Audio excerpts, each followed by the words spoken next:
Gautam, thank you for joining in for our Dialogues at the Helm session. Wanted to introduce you to the audience, if you don't mind. Can you share a little bit about yourself and what Jaggery and Meaningful Design Foundation do? Yeah, absolutely. So it's a pleasure to be here. Thanks for inviting us to be a part of your dialogues program.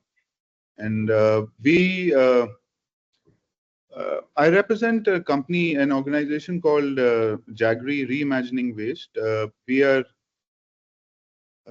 India's first certified upcycled bag manufacturer. Jaggery merges circular design with social equity. And our model transforms end-of-life materials like car seat belts, parachutes, cargo belts into uh, quality, high fidelity, durable products like bags, accessories, camping gear. Like this one that you gifted me a couple of years back. I still Yeah, have it. exactly. Like the one with the British Airways cargo belts. Do you mind sharing a little bit about the genesis of this curiosity? Like, where did you start looking at waste and waste to value? Where did this click for you? Yeah, absolutely. I have to take you back a few more years, and like what is the thought process that kind of instigated this sort of chain reaction of creative experiments in my career. I as a kid, we are obviously, our first line of influence uh, is our parents and our immediate relatives and all of that. So, borrowing from what my dad went through as somebody who worked in physics as a physics professor in JNU. But before that, he had a life where he had already been a army person. So he's working with the Corps of Engineers, and he retired from army. He took the voluntary retirement, and this would nudge us into asking questions. Why is it that you did this? And so he said that this is not the only transition that I've had in my life. I am one of the few people who cracked the UPSC and did not end up taking the next steps, right? So I was like, as a kid, I didn't even realize the value that we lay on UPSC and cracking it into the administrative services of the country.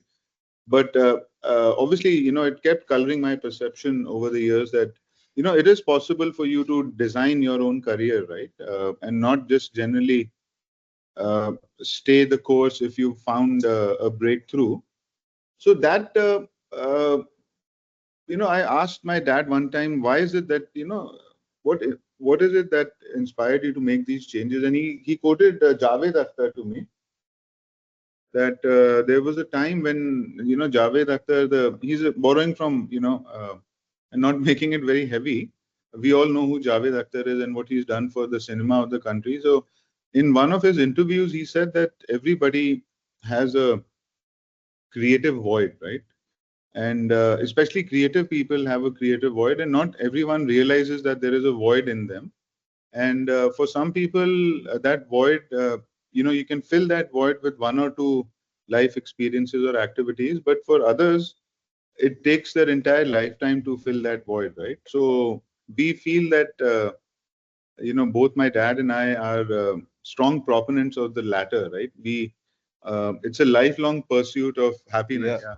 So, the main problem that you're trying to solve, and I love this about Jaggery, but for the audience, which is on the systemic level, big picture, and how it then translates to on the ground, right? So I'm asking for helicopter view or satellite view, and then I'm asking for ground view in terms of what are you trying to solve through your work. So at a macro level and then at a ground Yeah, so if you look at it, the question is that why would one want to collaborate with Jaggery? So we have different verticals that we've managed to come up with. At the one level, you're solving for high level waste problems, right? We work predominantly with waste materials and fuse a new lease of life into them to create products that may not have existed before their particular manifestation through the Jaggery process, and the fact that they've been mobilized by the bottom of the pyramid communities for whom there aren't many opportunities to gain regularized livelihoods. and get to the next stage in life, I think is what our model in a nutshell is. So, um, you know, we are we have positioned ourselves at the intersection of climate action and social equity.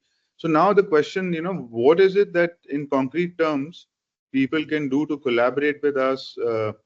So we have various verticals. So for instance, if there's somebody from the, from the corporate sustainability world, CSOs and whatnot, we offer them the proposition that these end products, because it has to be looked at from an objective lens, offer a high design, high impact gifting solutions which are made from upcycled materials, right?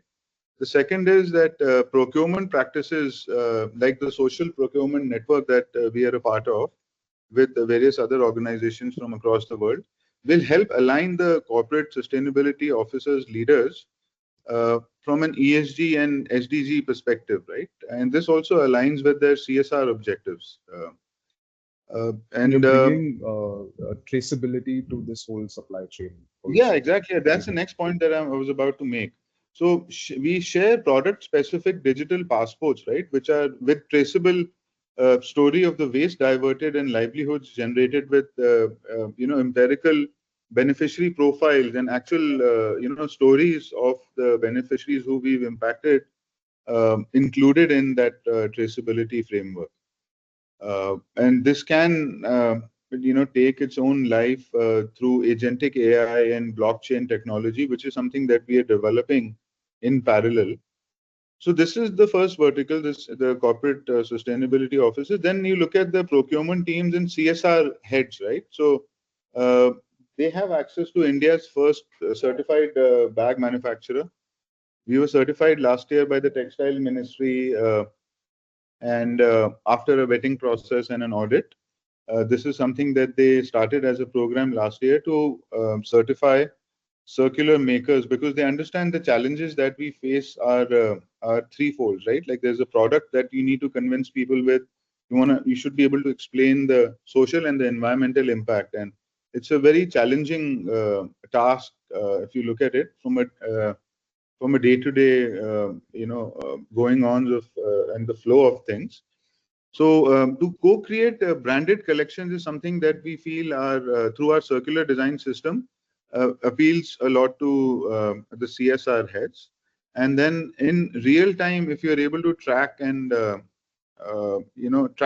communicate the impact through these digital passports, for instance, metrics like landfill diversion, CO2 emissions, CO2 savings, artisan credits, the life of their next generation, how is that impacted, financial literacy, access to healthcare, all these aspects are Indirect and indicate indirect, direct and yeah, indirect. indirect and direct indicators that we've incorporated in our work. Now, the third vertical is that designers, artists, and architects, right? So, architects, this community of creative practitioners who we are active members of, of these various communities, they can source an ever evolving palette of rescued materials from us, like seat belts that I mentioned earlier on, airbags, old tires, end of life vehicle waste. It could be metallic waste, it could be textile waste, uniform textiles, and much more, right? This also lends itself very nicely to the crafts, because one area that a lot of crafts evangelists don't talk about is the waste that is generated and the dead stock that is, that the crafts and the artisanal communities of India in every state have at their disposal, right? So we've also tapped into that through some of our unique programs. Then the next is to explore co-branded products or artistic installations with our design out of waste methodology. And earlier this year, we were commissioned by HCL Foundation to create a unique art installation at their flagship event in Noida. So there are similar examples that are coming up, with Saksham Foundation is a school for the underprivileged kids. We partnered with them to create an art installation of a cycle shed.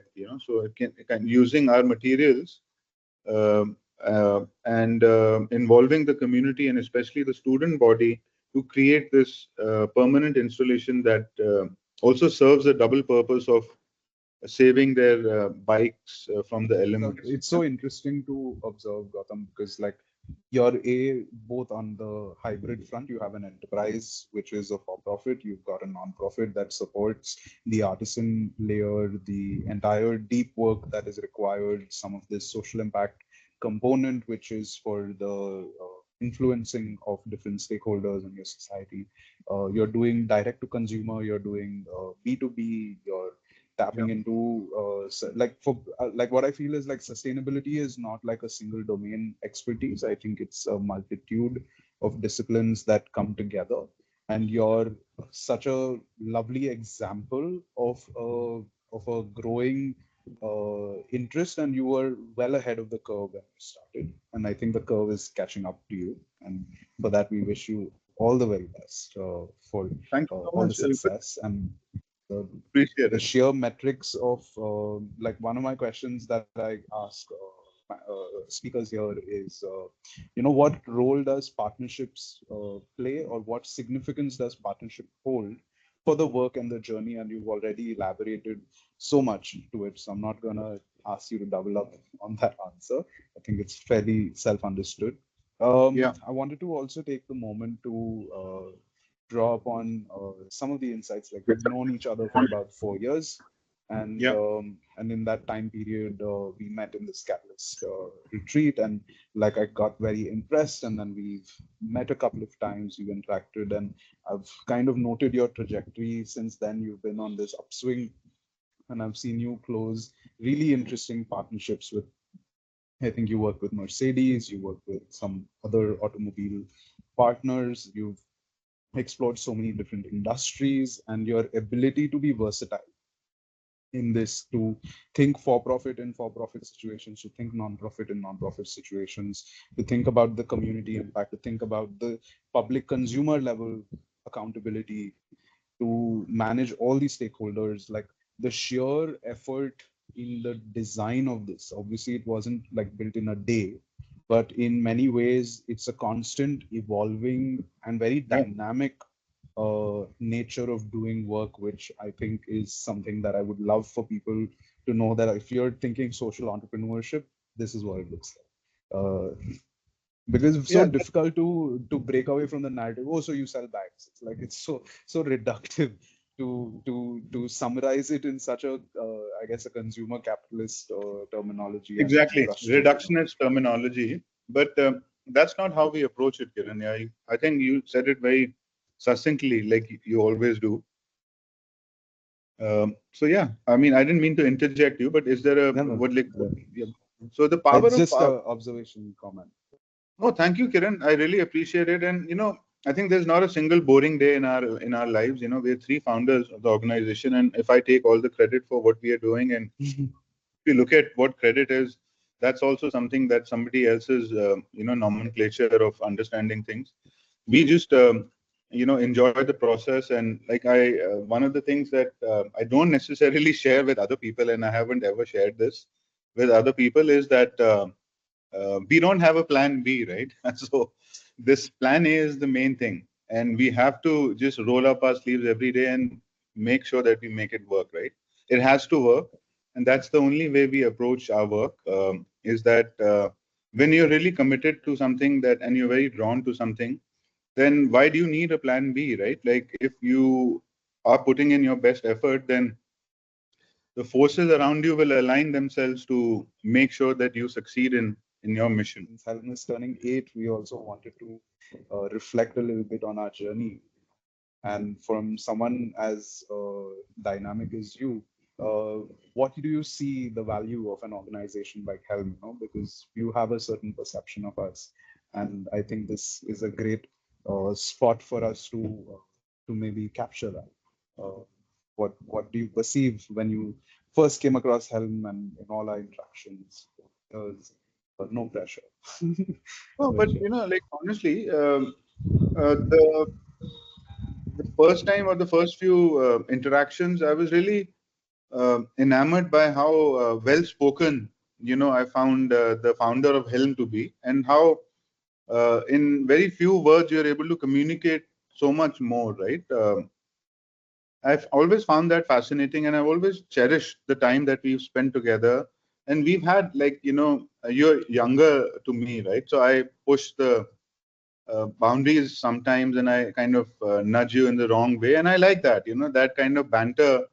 I really enjoy that, and it's not something that, I've never thought that there's something in it for a ulterior motive that we are doing it, So whenever we've chatted, we've had really like wonderful heart to heart kind of, uh, you know, uh, what's the word for it?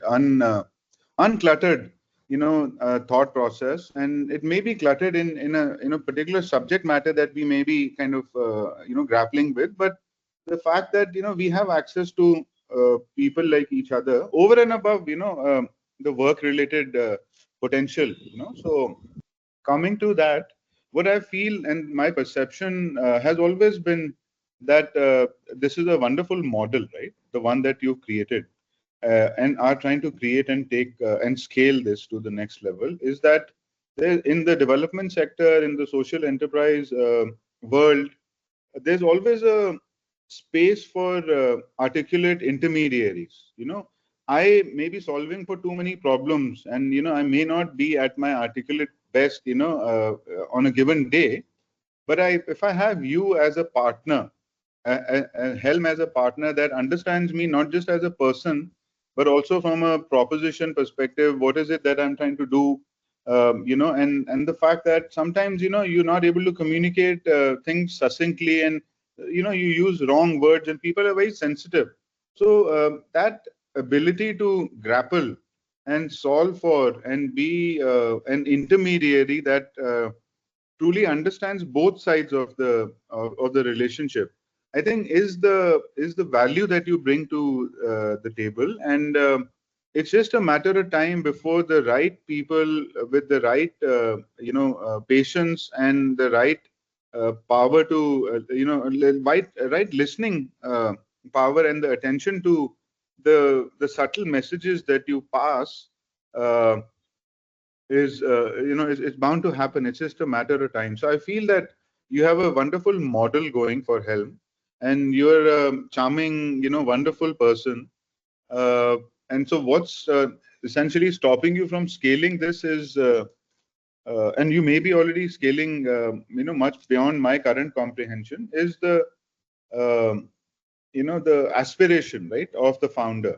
Like, what is it and who do you partner with? So you, in my view, I perceive of you as somebody like a kid in a candy store, like a boy in a candy store, because this is a wonderful time to be in your shoes, working as an intermediary, linking possible solutions to some of the most pressing problems of the world, that it can get daunting for you, that who should I help, right? Because you're in the job of helping people, and who you help also is something that will come from your own set of ambitions, right? So what is it that you are trying to set up as an objective lens for yourself?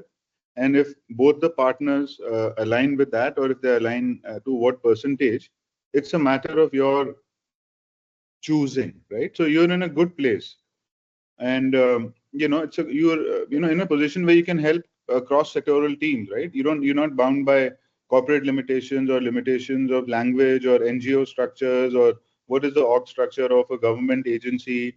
You can cut through all of that in your organization. That's why I feel is a very unique proposition to the development sector, and it could also lend itself to the corporate sector and various sectors, right? So it's just a matter of your will and walking that path. So that would be my Oh, 2 cents nice. on Helm. And yeah, Thank you.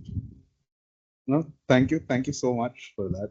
Elevates yeah, uh, my spirits very, very high with what you've shared, and in time will reveal all the things that we've discovered. I love the wild ones. I love the mischief ones. I love the outliers. We're pushing the boundaries of innovation. We're doing work like which is almost like it's irreplaceable. No amount of money can top Exactly. down buy its way to build the roots and the trust in these communities and with these circles. But absolute delight, Gautam. Thank you so much for your time, Oh, and I thank you so look much for forward having me, to Kiran. seeing As you in always, Delhi or in Bangalore whenever. And 100%. we'll Yeah, talk soon. we'll plan Pleasure. something out. All right. Until next Okay. time. Bye bye. Take care. Bye.